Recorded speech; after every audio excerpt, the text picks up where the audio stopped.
Je dis merci, Président. C'est un rapport utile qui nous est présenté et je pense le voter, tout en mesurant d'avance la limite qui est que le pouvoir dans notre pays et dans les autres pays ne feront strictement rien pour changer une situation qui s'est dégradée malgré nos protestations. Car il ne faudrait pas dire ici que personne n'a protesté, parce que ce n'est pas le cas. Vous rappeliez à l'instant notre triste sort de député européen. J'ai été 2 fois député européen et je me souviens que nous n'obtenions pas les textes en français, y compris ceux qui étaient modifiés dans le cours de la nuit et sur lesquels on devait se prononcer dans les rolling votes, n'est-ce pas, le lendemain matin.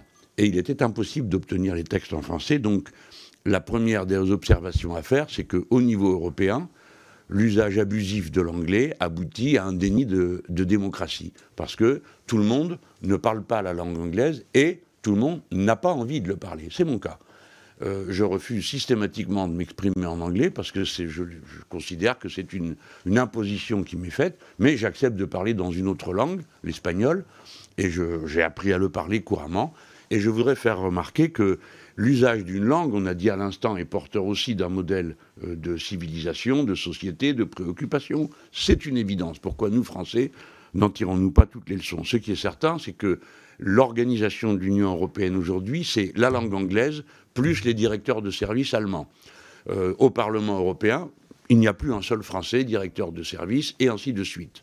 Par conséquent, ça a un sens politique. Faire parler anglais tout le monde, c'est visser au corps des États-Unis d'Amérique toutes les nations d'Europe. Ça n'a pas d'autre signification ni d'autre portée que celle-ci.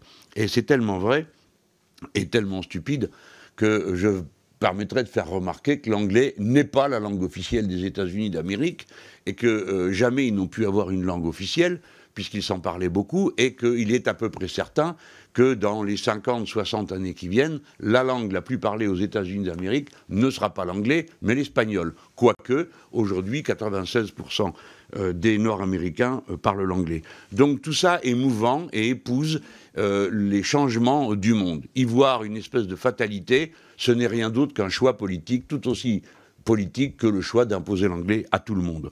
Tout ça a un sens politique et ne cessera d'avoir un sens politique. Alors, un des arguments, si vous me permettez, collègues, à faire valoir pour le rapport pourrait être le suivant. Ce n'est pas que nous, Français, chercherions à nous enfermer dans notre langue maternelle et bien aimée. C'est que nous voulons que l'Europe parle au monde, si jamais ça l'intéresse. Et pour parler peut-être d'autre chose que de business, mais enfin, de parler au monde. Et si on veut parler au monde, alors il faut parler les langues qui se parlent dans le monde. Et pas forcément les langues que certains parlent seulement et pas d'autres. Or, les langues qui se parlent dans le monde, c'est notamment le français, puisque le français est la langue officielle de 29 nations. C'est donc une langue commune, ce n'est pas juste la langue des Français. Il en va de même pour l'hispanophonie, qui est parlée par, alors nous c'est à peu près 300 millions de personnes dans le monde, l'hispanophonie c'est 500 millions de personnes dans le monde, et naturellement je me permets de rappeler que la première langue qui se parle dans le monde, c'est le chinois, et que la première langue qui s'est parlée en Europe pendant fort longtemps et encore maintenant, c'est le russe. Donc, parler au monde, c'est parler les langues qui se parlent le plus dans le monde. À cet égard, je finirai là-dessus, les Français sont fort mal placés si eux-mêmes cèdent. Le président de la République française ne doit pas s'exprimer en anglais. Ce n'est pas la langue des Français, et tous les Français doivent pouvoir comprendre continuellement ce que dit la personne qui les représente, quelle qu'elle soit. Donc il ne doit pas parler en anglais. Et j'espère que pendant toute la période de la présidence, il ne parlera rien d'autre que le français, parce que c'est la condition pour qu'on comprenne ce qu'il dit. Ensuite, je voudrais profiter pour dénoncer la manière avec laquelle a évolué la francophonie, avoir désigné tout seul à l'Élysée, le secrétaire général de la francophonie, une Rwandaise qui parle anglais, tenir le sommet des villes francophones au Rwanda avec un seul article qui en rende compte en anglais, c'est soi-même annoncer que l'on a capitulé, et je le déplore. Voilà ce que j'avais à dire au milieu de bien d'autres choses. Excusez-moi pour la longueur de mon propos.